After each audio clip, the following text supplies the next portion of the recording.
Today I'm looking at the Ape Style WR-7 Foldable Wooden Water Resistance Rowing Machine. That's a mouthful. I'm not going to say that every time. I'm just going to call it the WR-7. I'm going to let you know what you need to know and keep it short and sharp. Let's get into it. The WR-7 costs $759, but I had to pay an extra $50 for shipping because there was no option to pick it up from the depot, which is annoying because I live about 30 minutes away.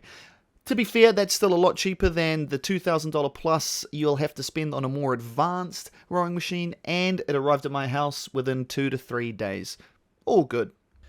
The WR-7 is a self-build, meaning it will arrive at your house in boxes and you have to build it yourself, but everything you need is included. I didn't have to use any of my own tools. Now, by no means am I a builder, but I have built these sorts of things before. I found it pretty easy. But the instructions are some of the worst I've ever seen. If you don't have experience with these sorts of things, you're going to find it a little bit more challenging because they lack detail. But to be fair, once you get a few pieces in place, it all starts to make logical sense and you will probably be able to figure it out for yourself. In the end, it only took me about an hour and a half. Not too bad. This is obviously a water rower, so you're going to have to add water. It comes with a pump, but I found that was extremely slow. Would have taken about 5 hours if I used that. Easiest way to do it is take the plug out, put a funnel in, and pour buckets of water in. 5 buckets, you'll be done. Now, obviously, to perfect the water rower, you're going to want to take some out. That's where the pump comes into its own. Extremely simple to use. Just put it in, pump it, water will come out. Done. Easy. Put the plug back in. Good to go.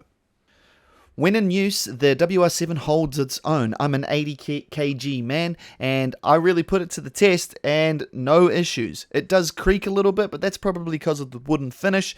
The handles slide smoothly, and the seat glides without any hiccups. For $800, I was very impressed with how sturdy this is. The only problem I have is with the foot pads, or pedals, whatever you want to call it. The straps do sometimes come a bit loose, which means the soles and toes of my feet do raise up, but my rowing technique could be wrong. You may be meant to do that. I'm not too sure. Just found it a little bit annoying at times. Other than that, really sturdy, really impressive for the price.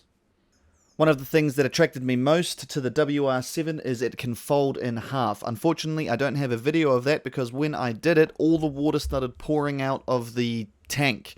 Not ideal. It seems that the folding in half capabilities are only for use when you're putting it in storage, and you will have to empty the water. Now, for $800, you are obviously losing out on some advanced features here. That's in the screen. It's not a touch interface. You don't get follow-along workouts, but if you're like me and you don't want to spend thousands of dollars for those features, it has everything you need. Stroke rate, speed, distance, workout time, whatever it may be. The only issue is it takes batteries and it could be a bit brighter. Other than that, pretty good.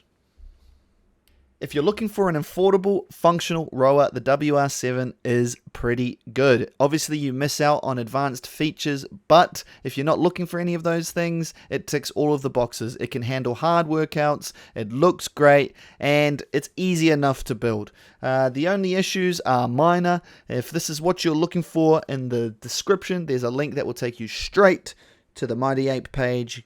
Get it from there. If you're looking for a rowing machine for workouts, then you can't really go wrong with this $800 option.